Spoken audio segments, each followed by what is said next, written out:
It's the food bell, it's the food truck, ladies and gents. Guys, a big welcome to Vanilla Zulu. It is wonderful having all of you here today. My name is Chef Mel, and Vanilla Zulu is my little baby. Now, we are about to get you started on our beautiful signature feasting table, which does feature our house-made, hand-stretched black salt rosemary focaccia. We've got a prosciutto high heel, and we've also got our signature whipped truffle butter. Okay, usually I have people at the whipped truffle butter. Now, we are gonna eat that in a second, but what I like to do, I like to call this my interactive starter, because I can let you guys just tuck in, but this is an opportunity for me as a chef to train you up for your new career as epic foodies, all right? So I always guarantee when you leave me that you will live happily ever after in your kitchens. I can't guarantee the rest of your life, but definitely in your kitchens, because what I like to teach, and I've been a chef for many, many years. Vanilla Zulu is nearly 10 years old, all right?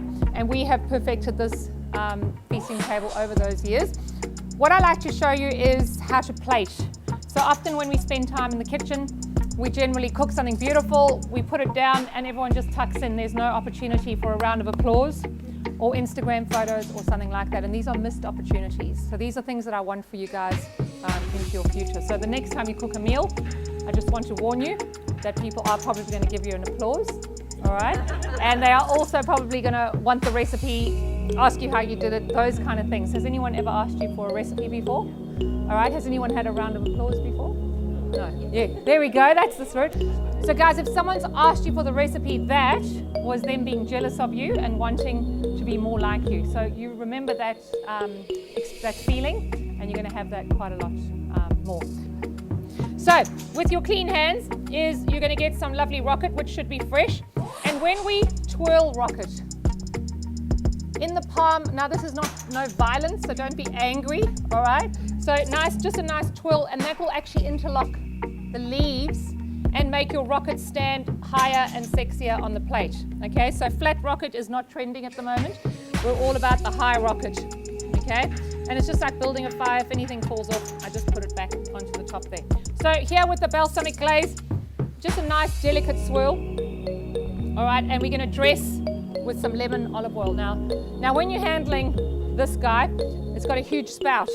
It is gonna come out quickly, and most people look surprised when they pour and it comes out quickly. So you just need to be aware that when it's that big, it doesn't have a little hole this big, it's gonna come out quickly. So to look more chefy in the photos, you should put your thumb over the top so it's not embarrassing, okay? And then you wanna give it a nice, and when I'm dressing a salad, I always sing to myself, I'm dressing, not drowning, I'm dressing, not drowning, okay? I could have said it's a sliced pear, love, but that sounds cheap. So I'll give you the fancy French cut name, okay? So julienne of pear is a little matchstick, 3D matchstick. And if you said, oh Mel, that's boring, I don't like julienne, I would have said to Chef Rani, give me a brunoise cut. And what would she have done? She would have diced it. She would have taken that and made it into cubes, and that is a brunoise of pear. You see, you can make even a pear sound expensive, all right? And now that pear is a underripe pear. It's not a ripe pear that you would eat with juice dripping down your chin. It's the greenest, most underripe pear you've ever seen in your life. Otherwise, your language will be very bad when you try and cut a ripe pear, because it's just gonna mash, all right? And then that pear will go very well with our lemon olive oil, the balsamic glaze, and last but not least, the pecorino. There it is. Now, pecorino is very similar to Parmesan, except for made with sheep's milk. So in your exam later, when I say what is the difference between Parmesan and Pecorino, you go, Chef Mel, it's just the milk, love. Pecorino, snow. All right, I can do it from a height for the camera. It's more expensive. All right, so we're gonna put that lovely, and if it goes red, guys, always stop grating, okay? All right, so a nice bit of that salty, creamy cheese.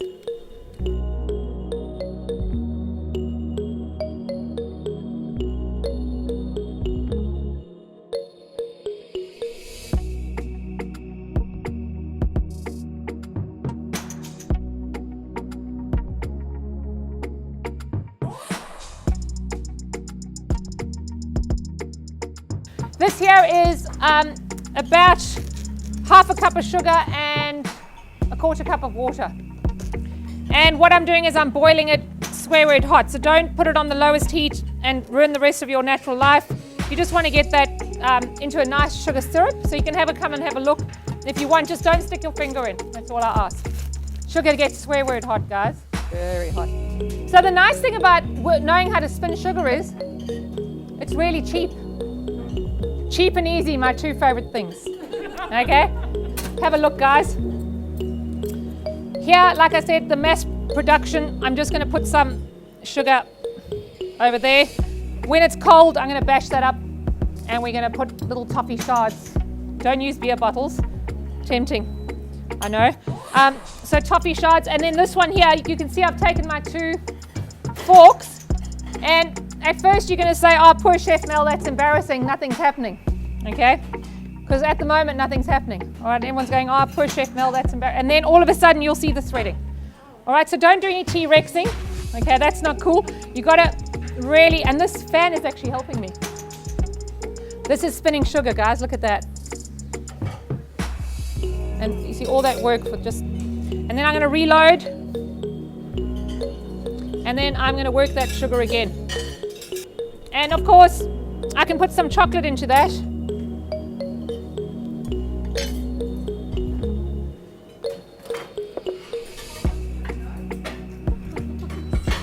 Nicole, can you do it with one hand and a drink in the other hand?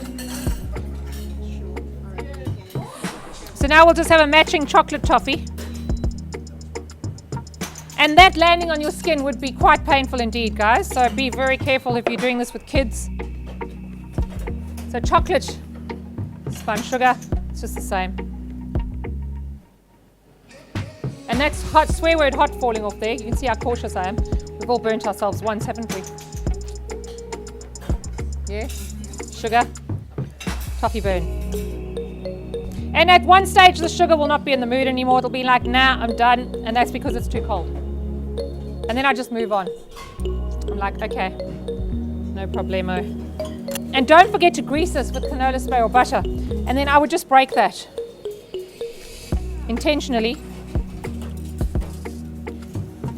So it's really cheap to do. Sugar and water, bring it on.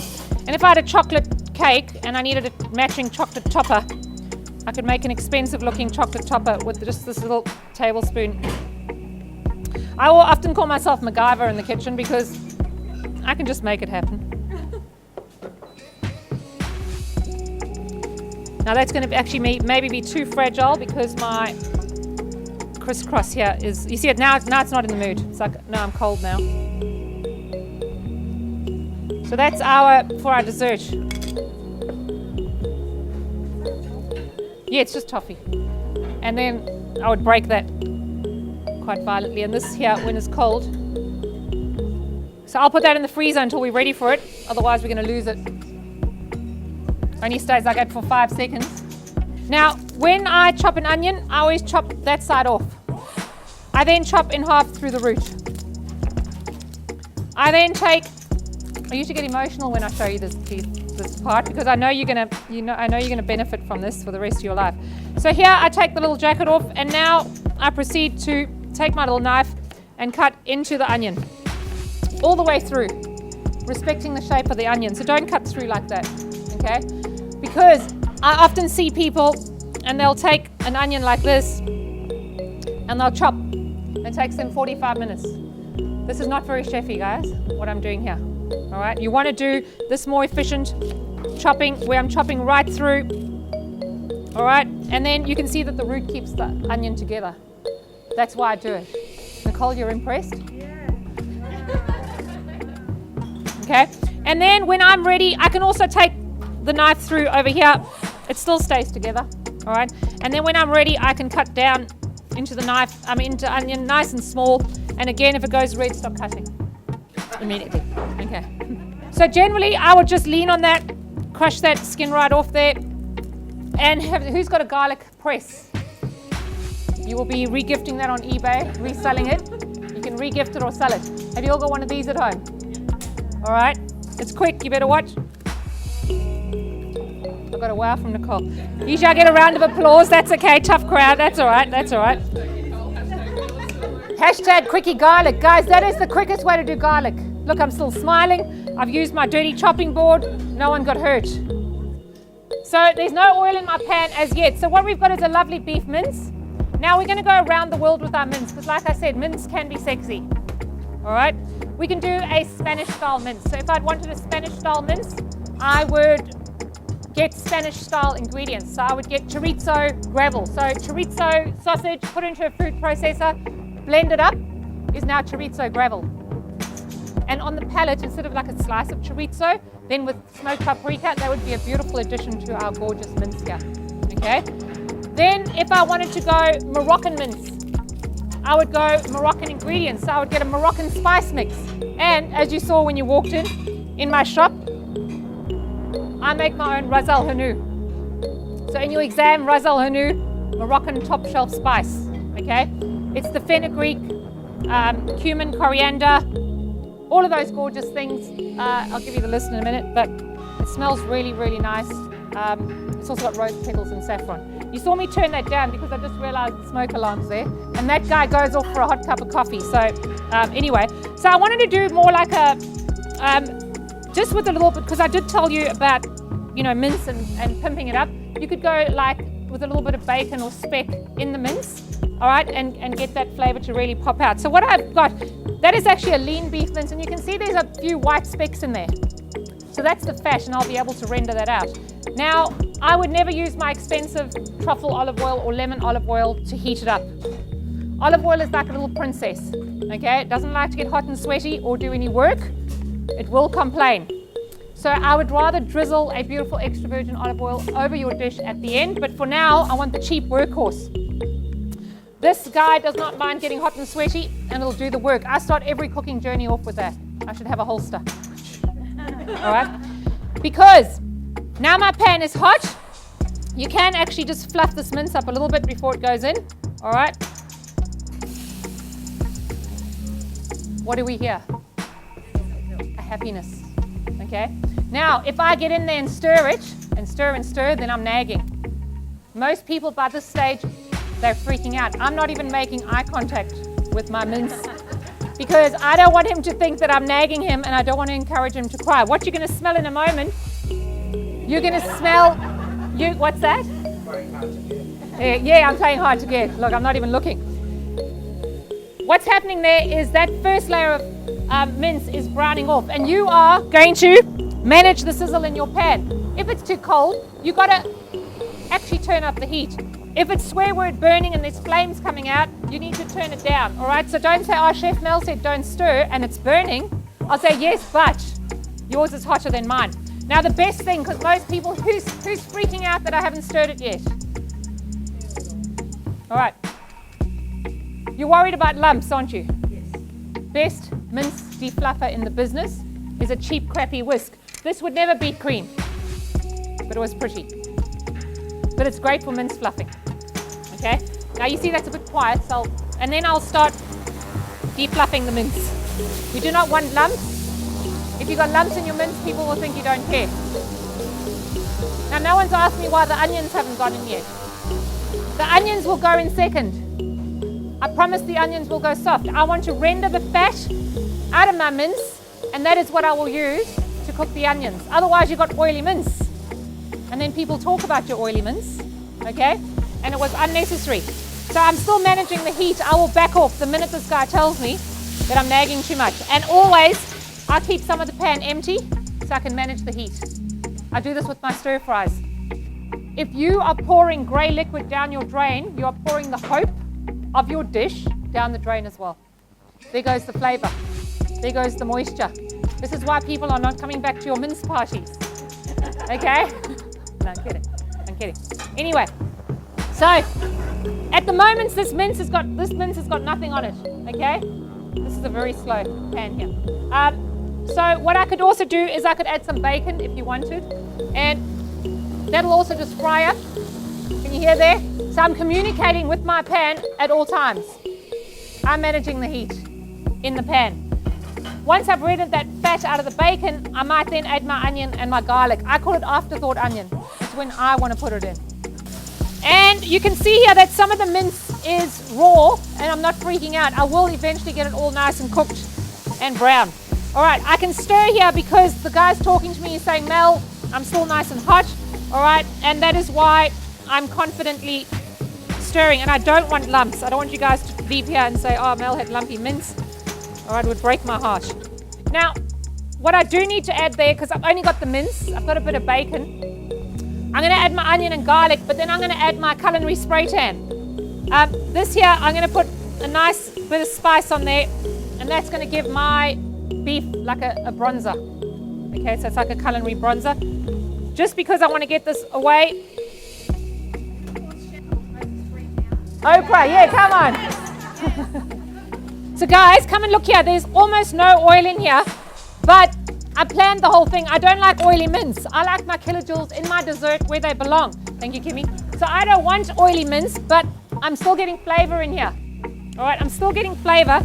I promise you this onion will go soft. I will give you a handwritten guarantee that if onion gets warm and cooks, it will go soft. It is not the hero of the dish. If we were doing a vegan caramelized onion and sage gravel, then the onions would be my hero. But here the mince is the business, all right?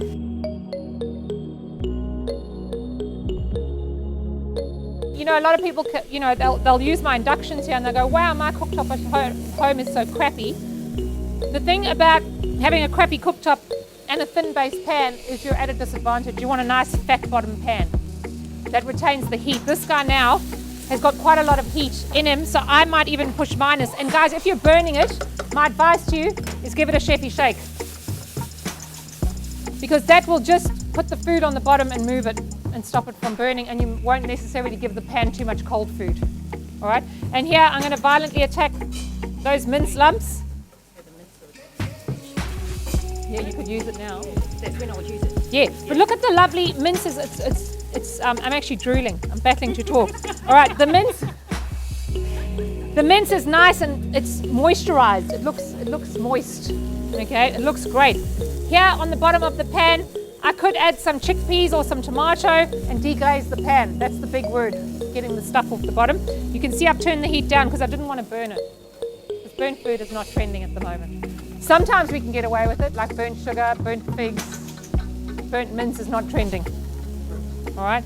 Now that here, all I will add is either some tomato passata, chopped tomatoes, or just a tin of chickpeas, juice removed, and we can create some beautiful dishes.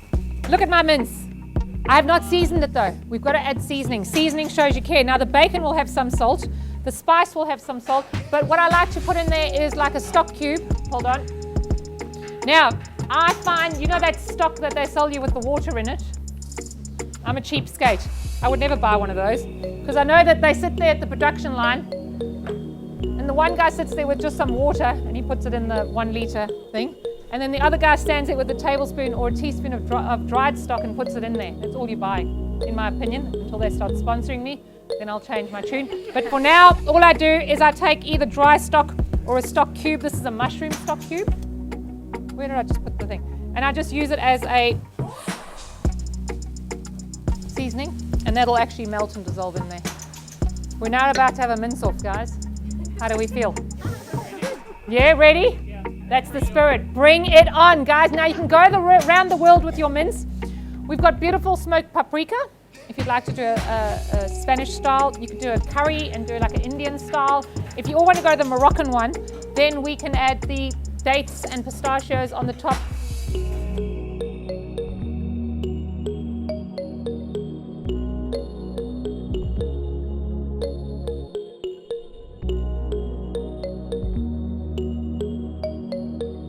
So when we're dishing up and you've got possibly sloppy stuff, imagine if that was all over the side of our plate. People would talk, okay? So have you all got one of these? What is it called? Transporter plate, correct, okay? So we can transport sloppy stuff, all right? We can transport sloppy stuff without messing. Any drips will be caught safely on the plate, okay? Of course, you could just bring the bowl closer, and then I'm going to do a dramatic puddle. So I'm going to show you 2 ways to dish up the same dish, all right? Dramatic puddle, lovely happy yellow puddle there. Then I will, for the camera, it's better if I use the tongs because it's going to look more fancy.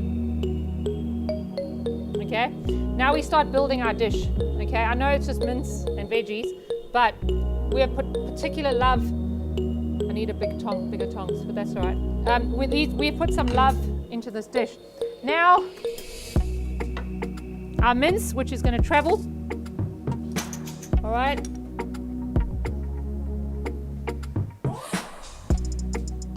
This is quite a dry mince, so we do need that butterbean puree underneath it to give it a little bit of bling. Okay. Now, if I wanted to pop that off the plate, what I need is a contrasting color. So this is some yogurt.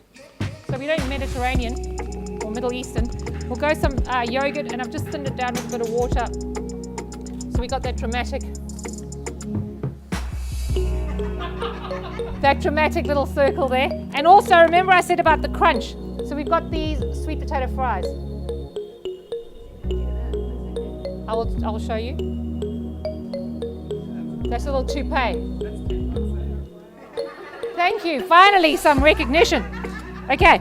Then what we're going to do is pimp it up. So it's not quite done. So what we're going to do then is, if we've said to them, come over to my house, we're having Moroccan, we need to promise that Moroccan flavor. So now we're going to do dates and pistachios. So some beautiful pistachio gravel. We never say chopped nuts, love. All right. Pistachio gravel and some lovely sticky dates. And of course, petals. And if you wanted to, you could do, not everyone likes cilantro, coriander, but mint, coriander, or even parsley would be good with this dish. A little signature of freshness. Beautiful. All right, so you guys will dish up your own. The second method I can do this is a stacking wing. So I can then build my different components. I put that at the bottom. That's the glue that's going to hold this dish together.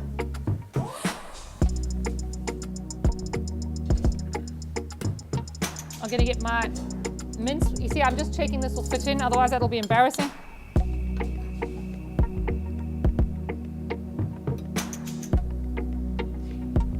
Guys, leftovers.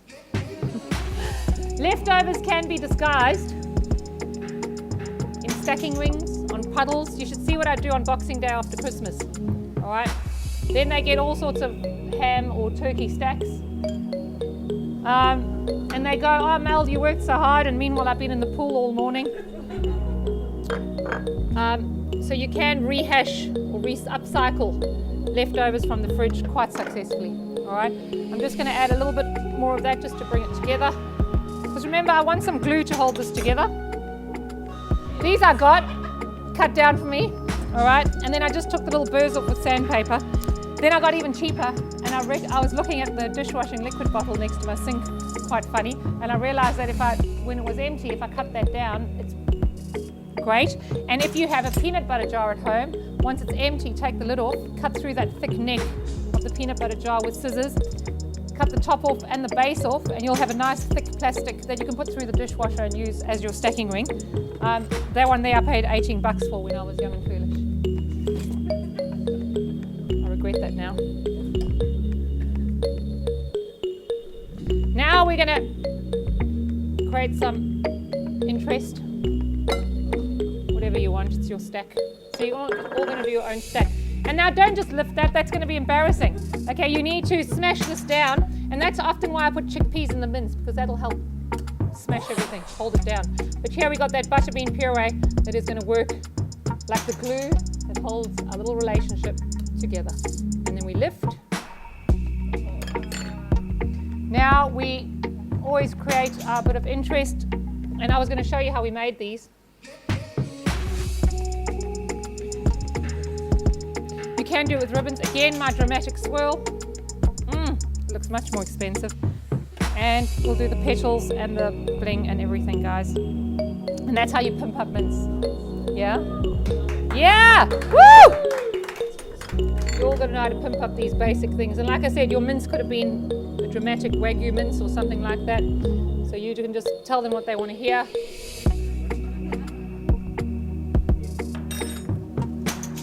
Cheers! Thank you very much. Thank you. Excellent. Now it's self-service at the mince department.